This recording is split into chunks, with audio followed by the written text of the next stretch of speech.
కాకినాడ జగన్నాథపురం 26వ డివిజన్లో రాజనీతి కోవిదుడు, భారతరత్న, భారతీయ జనతా పార్టీ వ్యవస్థాపక అధ్యక్షులు, భారతదేశ మాజీ ప్రధాని అటల్ బిహారీ వాజ్పేయి గారి 7వ వర్ధంతి కార్యక్రమాన్ని కాకినాడ జిల్లా కార్యదర్శి మేడా విజయలక్ష్మి గారి ఆధ్వర్యంలో నిర్వహించారు. ఈ కార్యక్రమానికి ముఖ్య అతిథులు జిల్లా ఉపాధ్యక్షులు ముసలగంటి సురేష్ పాల్గొని అటల్ బిహారీ వాజ్పేయి చిత్రపటానికి పూలమాలలు వేసి ఘన నివాళులర్పించారు. ఈ సందర్భంగా బీజేపీ జిల్లా ఉపాధ్యక్షులు ముసలగంటి సురేష్ మాట్లాడుతూ, వాజ్పేయి గారి కోసం మననం చేసుకోవాలంటే స్వర్ణ చతుర్భుజి పేరుతో హైవే రోడ్డు నిర్మాణం చేయడం వారి పాలన సుపరిపాలనగా నడిచిందని తెలియజేశారు. మరొక ముఖ్య అతిథి జగన్నాథపురం మండల ఇన్ఛార్జ్ కొక్కిలిగడ్డ గంగరాజు మాట్లాడుతూ, వాజ్పేయి గారు ప్రధానిగా ఉన్న కాలంలో సంక్షేమమే ధ్యేయంగా నిరుపేదలకి 35 కేజీల రేషన్ కార్డు కానీ, డ్వాక్రా సంఘాలు ఏర్పాటు చేయడం, ప్రతి ఇంటికి ఉజ్వల గ్యాస్ పథకం, అలానే అనేక పథకాలు పేదలకు అందజేశారని అన్నారు. ఈ కార్యక్రమంలో జిల్లా కార్యవర్గ సభ్యులు సంగంనాని సత్యం, బర్రే శ్రీను, వంకా మాలతి, మేడా పరమేశ్వరరావు, ఆకుల ధర్మారావు, బొడ్డు చంద్రశేఖర్, ఓలేటి బుజ్జి, డొక్కడ సిద్ధు, బీజేపీ నాయకులు, కార్యకర్తలు తదితరులు పాల్గొన్నారు.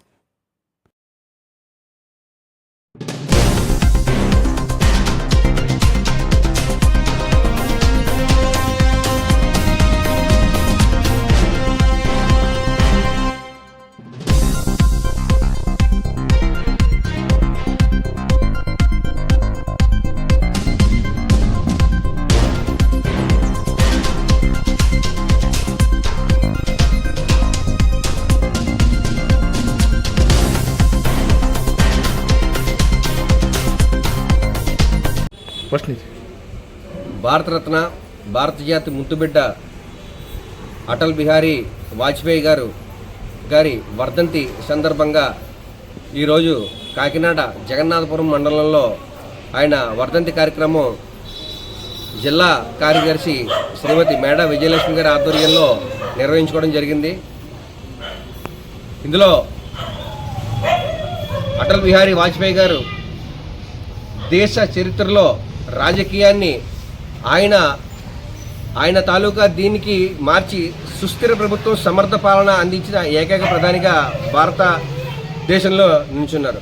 అలాగే ఆయన ఆధ్వర్యంలోనే ఈరోజు మనం ఎక్కడికి వెళ్ళాలన్నా సరే గంటల్లో జర్నీ చాలా ఈజీ అయిపోవడం గల కారణం ఆయన స్వర్ణ చతుర్భుజి అనే కార్యక్రమాన్ని పట్టుకుని దేశంలో నలుమూలల నుంచి కూడా Kashmir to Kanyakumari, attic to Cuttack, ఎక్కడి నుంచి ఎక్కడికి వెళ్ళాలన్నా సరే రోడ్లని ఆయనే విస్తరించడం ప్రారంభించింది. ఎక్కడా కూడా మచ్చలేని ప్రధానమంత్రిగా ఆయన కీర్తిని అందుకున్నారు. ఆయన వర్ధంతిని ఈరోజు జగన్నాథపురంలో జరుపుకోవడం అనేది మా అందరికి కూడా ఆనందదాయకం. ధన్యవాదాలు.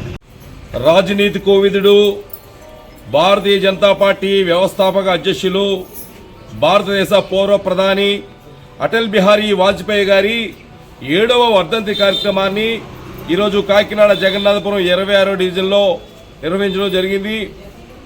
అటల్ బిహారీ వాజ్పేయి గారి కోసం మననం చేసుకోవాలంటే ఒకానొక టైంలో భారతీయ జనతా పార్టీ 2 సీట్లకే పరిమితమైన టైంలో కాంగ్రెస్ వారు ఇదేవే చేసిన కాలంలో వాజ్పేయి గారు ఈ దేశానికి చెప్పినటువంటి విషయం ఏదైతే ఉందో, సూర్యుడు దేశ ప్రజలకు ఇచ్చిన సూచన, అంధకారం అస్తమిస్తుంది, సూర్యుడు ఉదయిస్తాడు, కమలం వికసిస్తుందని ఆ రోజే చెప్పడం జరిగింది. దేశ ప్రజలందరూ కూడా ఆ రోజే ఆయన శుభాకాంక్షలు తెలియజేయడం. ఈరోజు భారతదేశం అంతటా అత్యధిక రాష్ట్రాల్లో భారతీయ జనతా పార్టీ గవర్నమెంట్ ఉండడం, అలానే మన ఆంధ్రప్రదేశ్లో కూడా డబుల్ ఇంజిన్ సర్కార్ ఉండడం, అందులో భాగంగానే మన సురేష్ గారు చెప్పినట్లు ఆ రోజుల్లో ఆయన స్వర్ణ చతుర్భుజి అనే పేరుతో ఏదైతే హైవే రోడ్డు నిర్మాణం కానీ, అట్టడిగా ఉన్నటువంటి నిరుపేదలకి 35 కేజీల రేషన్ బియ్యంగా కార్డులు కానీ, అలానే డోక్రా గ్రూపులు ఈరోజు వాళ్ళు లబ్ధి పొందుతారంటే మహిళలు ఆ రోజు డోక్రా గ్రూపులు పెట్టడం కానీ, దీపం పథకం ద్వారా ప్రతి ఇంటికి గ్యాస్ కనెక్షన్లు ఇవ్వడం కానీ, అలాగే అనేక పథకాలని మన అటల్ బిహారీ వాజ్పేయి గారి వారు ప్రధానిగా ఉన్నప్పుడే జరిగింది. అలానే అటక్ నుంచి కటక్ వరకు కూడా చిన్న వ్యాపారస్తులు ఎవరున్నారో అందరికి కూడా అనేక రుణాలు ఇవ్వడం, అలాగే ఏదైతే మన కర్మచారి సోదరులు ఉన్నారో ఆ రోజుల్లో వారు చాలా ఇబ్బంది పడుతున్న టైంలో స్వచ్ఛ భారత్ అనే భాగం ఏదైతే ఉందో కర్మచారి కమిషన్ వేసి స్వచ్ఛ భారత్ని ఆ రోజు ఆ సెప్టిక్ ట్యాంకులు ఇవ్వడం వాజ్పేయి గారు చేసినటువంటి చాలా గొప్ప విషయం. దాన్ని కునికిపుచ్చుకుందే నరేంద్ర మోడీ గారు ప్రతి ఇంటికి మరుగుదొడ్లు కానీ ఈరోజు వికసిత భారత్ లక్ష్యంగా నరేంద్ర మోడీ గారు ముందుకు వెళ్ళడం, అలానే అటువంటి మహానుభావుల్లో ఉన్నటువంటి భారతీయ జనతా పార్టీలో మేమందరం కూడా భాగస్వాములు కావడం. ఈరోజు ఇక్కడ మన జిల్లా కార్యదర్శి మేడా విజయలక్ష్మి గారు కానీ, జిల్లా కార్యవర్గ సభ్యులు పెద్దలు సంగాన సత్యం గారు కానీ, ఈ మండల ప్రధాన కార్యదర్శి మేడా పరమేశ్వర గారు, అలానే వంకా మాలతీ గారు, శేఖర్ గారు, మన ఉపాధ్యక్షులు ఆకుల ధర్మారావు గారు, అలానే మన జగన్ స్వామి గారు, ఇలాగా మన బర్రే శ్రీని గారు, ఇలా అనేక మంది భారతీయ జనతా పార్టీలో జాయిన్ అవుతున్నారు. ఈరోజు ఏదైతే పెద్దలు ఇచ్చిన పిలుపు ఏదైతే ఉందో వారిని మననం చేసుకుంటూ నరేంద్ర మోడీ గారు సబ్కా సాత్ సబ్కా వికాస్, చిట్ట చివరి వ్యక్తి కూడా ప్రభుత్వ ఫలాలు అందాలనే లక్ష్యంతో ముందుకెళ్తున్నందుకు నరేంద్ర మోడీ గారితో మేము కూడా పనిచేస్తున్నందుకు అటల్ బిహారీ వాజ్పేయి గారికి ధన్యవాదాలు తెలియజేసుకుంటూ ఈరోజు ఆయన 7వ వర్ధంతి కార్యక్రమాన్ని ఇక్కడ నిర్వహించడం జరిగింది. భారత్ మాతాకి జై.